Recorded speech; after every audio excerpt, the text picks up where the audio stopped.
What if I told you that the most extraordinary meals of your life are waiting in places your travel guidebook has never mentioned? While millions of tourists flock to the same restaurants in Paris and Rome, there are entire culinary universes thriving in complete obscurity, where grandmothers guard recipes older than most countries and cooking techniques that would make celebrity chefs weep with envy. I'm about to take you on a journey that will fundamentally change how you think about retirement travel. Forget the cruise ship buffets and hotel continental breakfasts. We're diving deep into the hidden kitchens of the world, where food isn't just sustenance, but a living, breathing story of human survival, creativity, and pure magic. Picture this scenario.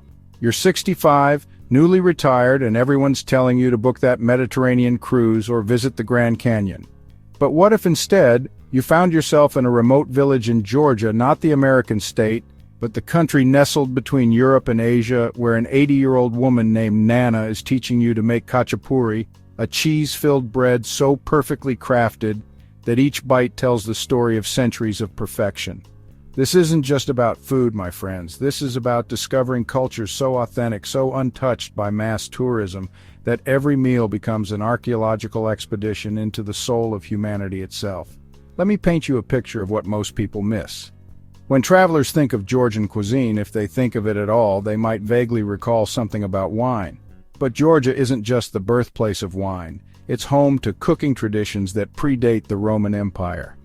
In the remote mountain villages of Svaneti, families still prepare dishes using methods passed down for literally thousands of years.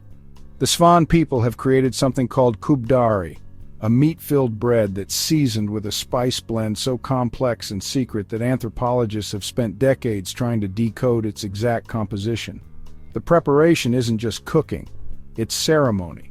The dough must be rolled at specific times, the meat seasoned according to lunar cycles, and the baking done in ovens built from stones gathered from sacred mountain peaks.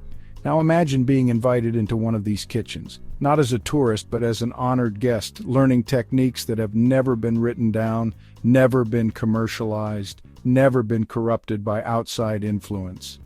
This is the kind of experience that transforms retirement travel from simple leisure into genuine life enrichment. But Georgia is just the beginning of our culinary odyssey. Let's venture into the heart of Madagascar, an island so isolated that 90% of its species exist nowhere else on Earth. The same isolation that created unique wildlife has also preserved cooking traditions that will absolutely blow your mind. The Malagasy people have developed a cuisine that blends African, Asian, and French influences in ways that shouldn't work but create pure magic. There's a dish called romazava, a meat and vegetable stew that uses indigenous greens found nowhere else on the planet. The preparation involves techniques borrowed from ancient Indonesian settlers, spices introduced by Arab traders, and cooking methods refined by French colonists, all merged into something completely original. What makes this even more remarkable is that many of these recipes are held by individual families in remote villages, accessible only by walking paths that wind through pristine rainforests. Getting there requires effort, patience, and a genuine respect for local customs, but the payoff is experiencing flavors that literally cannot be tasted anywhere else in the world. Here's where retirement travel gets really interesting. You have something that younger travelers often lack: time and patience. These culinary adventures can't be rushed. They require the luxury of slow travel, of spending weeks rather than days in a single location, of building genuine relationships with local families who might eventually trust you with their most guarded culinary secrets. Consider the remote islands of Indonesia, far beyond Bali's tourist trails. In the Maluku Islands, also known as the Spice Islands, there are communities still practicing cooking traditions that date back to when these islands were the only source of nutmeg and cloves in the entire world. The historical significance is staggering. These tiny islands once controlled global trade routes, sparked wars between European powers, and shaped the course of world history. Today, in villages accessible only by small boats and considerable determination, local cooks still prepare dishes using ancient spice combinations that were once worth more than gold. There's a fish preparation called ikan bakar that uses a spice paste so complex and aromatic that the scent alone tells the story of centuries of trade, conquest, and cultural fusion. The beauty of these experiences lies not just in the food itself, but in the stories that accompany every meal. When you're sitting in a traditional kitchen in rural Myanmar, learning to prepare mohinga, the national breakfast soup, you're not just learning a recipe. You're hearing stories about how this dish sustained communities through wars, famines, and political upheavals. You're understanding how food becomes a form of cultural resistance, a way of preserving identity when everything else is under threat. Myanmar's culinary landscape is particularly fascinating because the country's isolation preserved techniques and flavors that have been lost elsewhere in Southeast Asia. The fermentation processes used in traditional condiments, the unique combinations of spices, the integration of Indian, Chinese, and indigenous influences all represent culinary archaeology of the highest order. But perhaps the most remarkable aspect of these hidden culinary cultures is how they challenge our assumptions about sophistication. We often associate culinary excellence with expensive restaurants, trained chefs, and complex equipment. These hidden traditions prove that some of the world's most sophisticated cooking happens in the simplest settings. Take the fermented fish dishes of remote Philippine islands. Using nothing more than salt, thyme, and traditional knowledge, local communities have created preservation and flavoring techniques so advanced that they're now being studied by food scientists trying to understand the complex biochemistry involved. These aren't primitive cooking methods, they're highly sophisticated food technologies developed over millennia. The social aspect of these culinary discoveries adds another layer of richness to retirement travel. Food is the universal language, and sharing meals creates bonds that transcend cultural and linguistic barriers.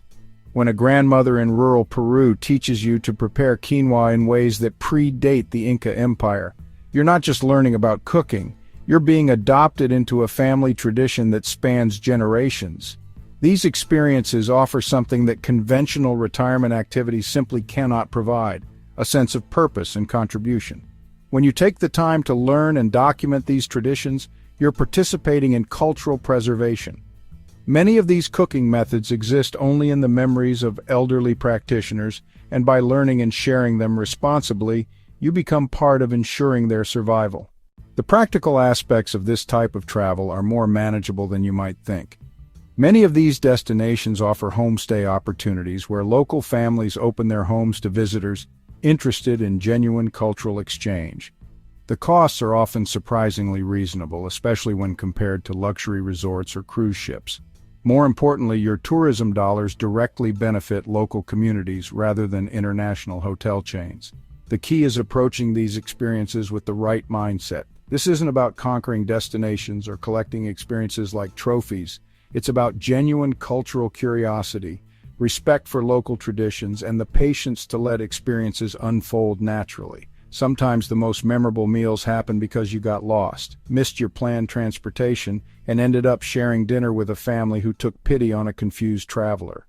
As we reach the end of our culinary odyssey, I want you to imagine a different kind of retirement. Instead of declining into routine and limitation, picture yourself becoming more adventurous, more curious, more connected to the incredible diversity of human experience. Picture returning from trips not just with photos and souvenirs, but with actual skills, genuine friendships, and stories that will captivate your grandchildren for years to come. The world is full of hidden culinary treasures waiting to be discovered by travelers brave enough to venture beyond the beaten path. Your retirement years could be the beginning of the most delicious adventure of your life. The only question is, are you ready to take that first bite into the unknown?